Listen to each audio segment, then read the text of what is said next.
This is Emily and Rory here, and we are two of the gals down at Well Rounded Momma, and today we are here to talk a little bit about baby poop. Woohoo! The ins and outs of babies. It's super fun. All the you didn't know, and they didn't tell you.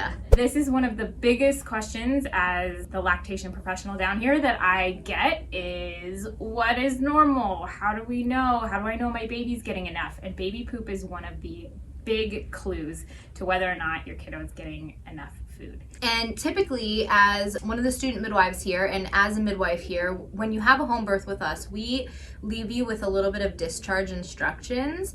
And even as a doula, I always tell my clients and remember these markers to look out for. And so the quantity is really the first indicator of what's going to be normal and what's not. We're always looking for one wet diaper and one dirty diaper within the first 24 hours from birth. So that means if your baby was born at 2 in the morning, that 24-hour window is until 2 in the morning the next day. And then day 2, we are looking for two wet diapers and 2 dirty diapers. And day 3 is going to be 3 wet diapers and 3 dirty diapers.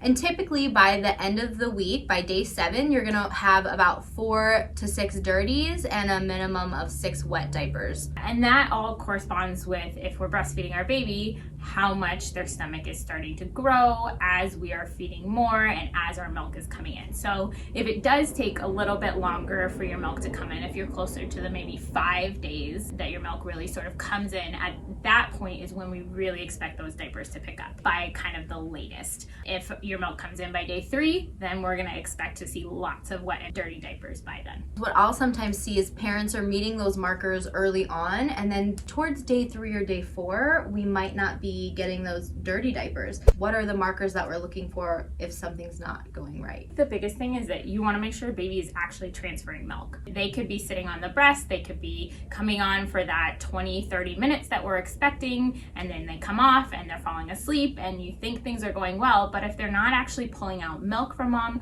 either because they have some tightness in their system just from the birth process or due to a tongue tie, or if mom is not, your production is not where it needs to be, then that's potentially can also affect how much baby's getting in at the same time. And so who should I call for help? If you are really sort of struggling with, how do I know if my baby's getting enough? What does that all look like? Absolutely, reach out to your care provider. You could definitely call me as the lactation professional down here, or whoever your local lactation counselor is. One of the tools that we use is something called a weighted feed. So we'll actually weigh baby before and after the feeding, keep everything the same, and that sort of will give us a clue. Are they actually taking anything in? Are they not? We can also talk to you about what signs to look for to make sure that they're getting enough while they're actually on the breast. What does swallowing actually look like? And so that's the first step, is just make sure that your baby's getting enough. If you don't have the ability to get into a lactation counselor, or it's a long wait to get into your care provider, your first step is really just make sure that your baby is getting enough food. If you have to supplement with formula, if you have to pump and get a little bit extra into baby,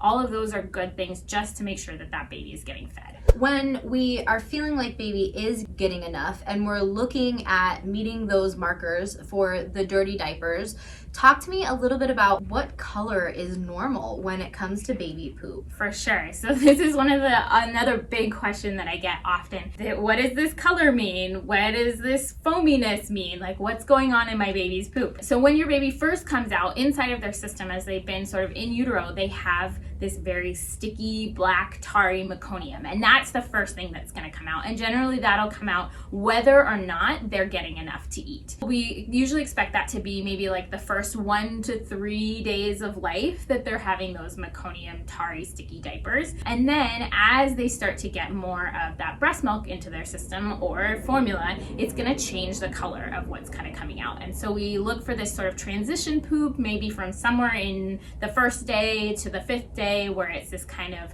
brownish, maybe a little peanut butter pasty, kind of greenish color, right? As you're just getting more of those breast milk solids in there. And then once they've gotten fully onto the breast milk, all the meconium's out, we're getting those at least 3 diaper a day, right? Nice diapers. Then we're expecting it to be sort of somewhere in the range of, it could be yellow, it could be orange, it could be green, right? And for me, I don't usually worry as long as it's got some good color to it, right? That's always a good sign. How do I know that my baby is pooping enough? Right. So they are pooping. Like, how do I measure that? That's another piece of this, is that generally speaking, when we're talking about, oh, my baby pooped, they had a dirty diaper, we want it to be at least the size of a quarter. That's sort of our marker that we're measuring by. You may find that they have sort of lots of little like streaks, or as we might call them, little sharts beforehand. Max have those. But you know, we don't generally count those as a dirty diaper. A lot of times they're a sign that a dirty diaper is on the way, but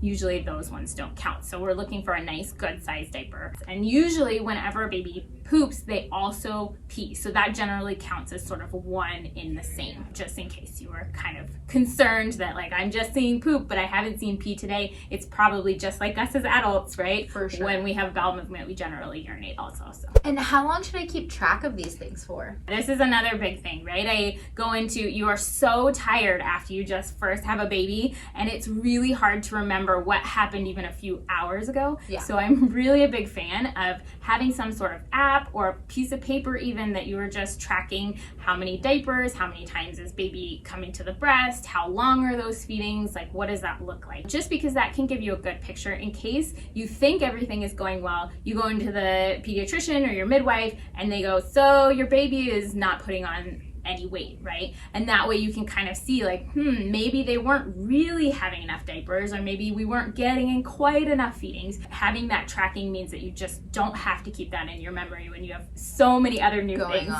going on. Oh, for sure. A lot of moms want to be proactive and helpful and do things to help their baby. Are there things that you might recommend doing besides just seeing a lactation consultant?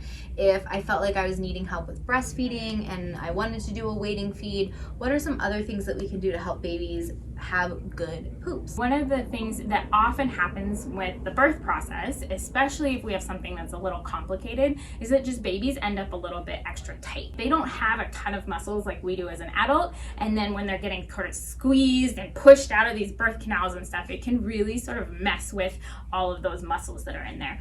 So it's not a bad idea to go to see either a chiropractor or a massage therapist, right? I have a good number of patients who are or clients who are just not really comfortable with a chiropractor, and so there are a couple of great massage therapists in town also that work really well. But you just want to be focusing, especially as the parents too, on where are you seeing tightness, right? Are you seeing that your baby is really struggling with those bowel movements? And if that's the case, we want to kind of help them out a little bit extra. If we know that they're getting enough, then it may just be that they're so tight that they're having a hard time relaxing enough to push that bowel movement out. So yeah, that's so helpful. And I think we did a video on baby massage too, right? Mm-hmm. So if you want to reference some baby massages that you can do to help your baby pass some of those bowel movements, or if you feel like they're struggling a little bit with gas, you can check that video out too. To kind of recap, that as our baby's out, we want to see increasing diapers every single day, both wet and dirty diapers, right? It's not normal for our baby to go a few days without pooping. It's not normal for us as adults to do that either, right?